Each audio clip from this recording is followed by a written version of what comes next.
పేరు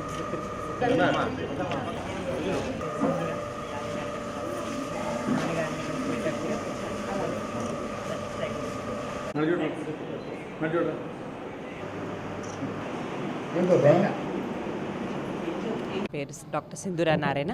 నేను మాజీ మంత్రి నారాయణ గారి పెద్ద పాపను. ఈరోజు 45వ డివిజన్లో ఇక్కడున్న టీడీపీ కార్యకర్తలందరితో కలిసి పొగతోట నందు ఇంటింటికి వెళ్ళి ప్రచారం చేయడం అన్నది జరుగుతోంది. మీరు ఇప్పుడే సృజన్ గారు మాట్లాడడం విన్నారు. అలాగే ఇక్కడున్న మిగతా టీడీపీ కార్యకర్తలు, అది బూత్ ఇన్ఛార్జెస్ అవ్వచ్చు, లేకపోతే మహిళా శక్తి కావచ్చు, లేకపోతే యూత్ ఇన్ఛార్జీలు కావచ్చు, అందరితోనూ కలిసి ఇంటింటికి వెళ్ళడం అన్నది జరుగుతోంది.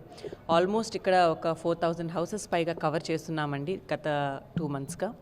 అయితే నాకు అర్థమైంది ఏంటంటే, ఈ హౌసెస్కి వెళ్తూ ఉంటే వేరియస్ పీపుల్ని కలుస్తున్నాము. అంటే కులమతాలు అనే భేదం లేకుండా, అలాగే ఏజ్ అనే భేదం లేకుండా ప్రతి ఒక్కరితోనూ ఇంటరాక్షన్ అన్నదానికి పాసిబుల్ అవుతోంది ఇంటింటికి వెళ్ళి చేసే ప్రచారంలో.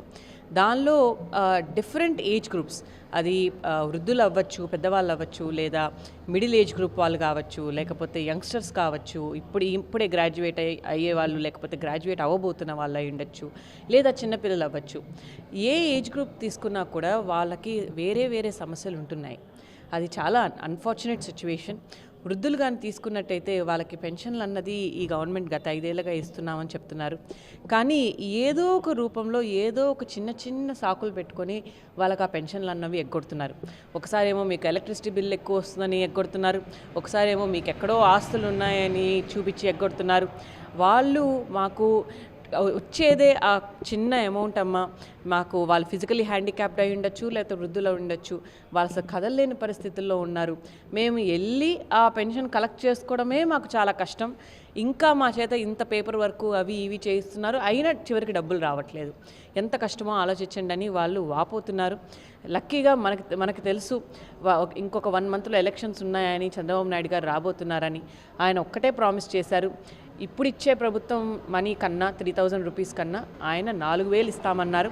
ఆ 4000 కూడా ఎవరో వాళ్ళు వచ్చి తీసుకోవడం కాదు, ఆఫీస్లో మనమే టీడీపీ కార్యకర్తలే వాళ్ళకి అందజేసేటట్టు, ఆ రోజు గవర్నమెంట్ కార్యకర్తలే వచ్చేసి అందజేసేటట్టు ఆయన ప్లాన్ చేస్తున్నారు. అదొక అద్భుతమైన స్కీమ్. ఇది డెఫినెట్గా పెన్షన్ తీసుకునే వాళ్ళకి అదొక వరమనే చెప్పాలి. సో అలా ప్లాన్ చేస్తున్నారు. అలాగే మీరు మిడిల్ ఏజ్ గ్రూప్ వాళ్ళని తీసుకున్నట్టయితే వాళ్ళకి వేరే రకమైన సమస్యలు ఉంటున్నాయి. బిజినెస్ చేసుకున్న వాళ్ళైతే అసలు లా అండ్ ఆర్డరే లేదండి, మమ్మల్ని ఎన్నో విధాలుగా ఇబ్బంది పెడుతున్నారని ప్రతి ఒక్కరూ వాపోతున్నారు. అలాగే ఒక చిన్న ఉద్యోగాలు చేసుకునే వాళ్ళైతే అసలు ఉద్యోగాలు ఇప్పుడు అసలు రావట్లేదు, మాకు ఇక్కడ అసలు ఈ ఆంధ్రప్రదేశ్లో ఉండాలన్న ఇష్టమే పోతోంది. అందరూ తమిళనాడుకి, అలాగే తెలంగాణకి, కర్ణాటకకి పారిపోతున్నారు. యంగ్స్టర్స్ అయితే వాళ్ళు అసలు ఎంతో కష్టపడి మంచి మంచి కాలేజెస్లో, స్కూల్స్లో చదువుకొని ఉన్న పిల్లలు, ఎంతో కష్టపడి మెరిట్ స్కాలర్షిప్ తెచ్చుకున్న పిల్లలు కూడా నేను కొంతమందిని మీట్ అయ్యాను. వాళ్ళతో మాట్లాడుతుంటే నాకే ఎంతూజియాసం వస్తుంది. ఎందుకంటే ఈరోజు మీడియా అంతా ఎంతో బాగా స్ప్రెడ్ అయి ఉంది. వాళ్ళు చాలా నాలెడ్జ్ గెయిన్ చేసుకొని ఉన్నారు. వాళ్ళకి జనరల్ అవేర్నెస్ కూడా చాలా ఉంది. కానీ దాన్ని ఇంప్లిమెంట్ చేసుకోదగ్గ ఉద్యోగాలు వాళ్ళకి లేవు. బికాజ్ గ్రోత్ అన్నది లేదు స్టేట్లో. గ్రోత్ లేనప్పుడు కొత్త ఆపర్చునిటీస్ లేవు. సో డెఫినెట్లీ వాళ్ళు సఫర్ అవుతున్నారు. ఇంకా చిన్నపిల్లలకు వస్తే ఓన్లీ ఒక ఇంట్లో ఒక్క కిడ్కి మాత్రమే 15,000 అన్నది ఈ గవర్నమెంట్ ఇస్తోంది ఎడ్యుకేషన్ కోసం. కానీ ఇంట్లో ఒకవేళ 2 పిల్లలు 3 పిల్లలు ఉంటే ఏం చేయాలండి? అంటే మిగతా వాళ్ళు చదువుకోకూడదా? కాబట్టి టీడీపీ చేసిన కొత్త ప్రామిస్, డెఫినెట్గా ఇంట్లో ఎంతమంది పిల్లలు ఉంటారో వాళ్ళందరికీ ఒక్కొక్క స్టూడెంట్ తరపున, అంటే ఒక్కొక్క కిడ్కి 15,000 రూపాయలు ఇప్పిస్తున్నారు. అంటే 2 పిల్లలు ఉంటే 30,000, 3 పిల్లలు ఉంటే 45,000 ఇలా ఇప్పిస్తున్నారు. సో డెఫినెట్గా టీడీపీ విజన్ అన్నది ఆ 2-3 పథకాలు నేను ఏవైతే ఇప్పుడు చెప్పానో వాటితోనే తెలిసిపోతుంది. ఇవే కాదు, ఇయర్లీ 3 గ్యాస్ సిలిండర్లు ఆడవాళ్ళకి అందజేసేటట్టు ప్రామిస్ చేస్తున్నారు. ఇలా ఎన్నో ప్రామిస్ చేస్తున్నారు.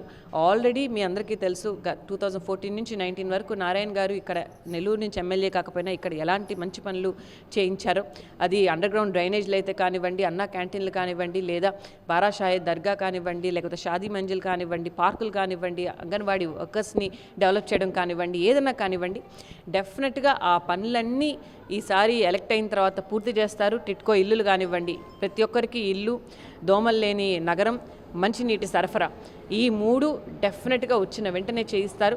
అది మేము చెప్పడమే కాదు, ఈ ఇంటింటికి వెళ్ళి ప్రచారం చేసే ప్రాసెస్లో ప్రజలే మాకు చెప్తున్నారు, ధైర్యం ఇస్తున్నారు.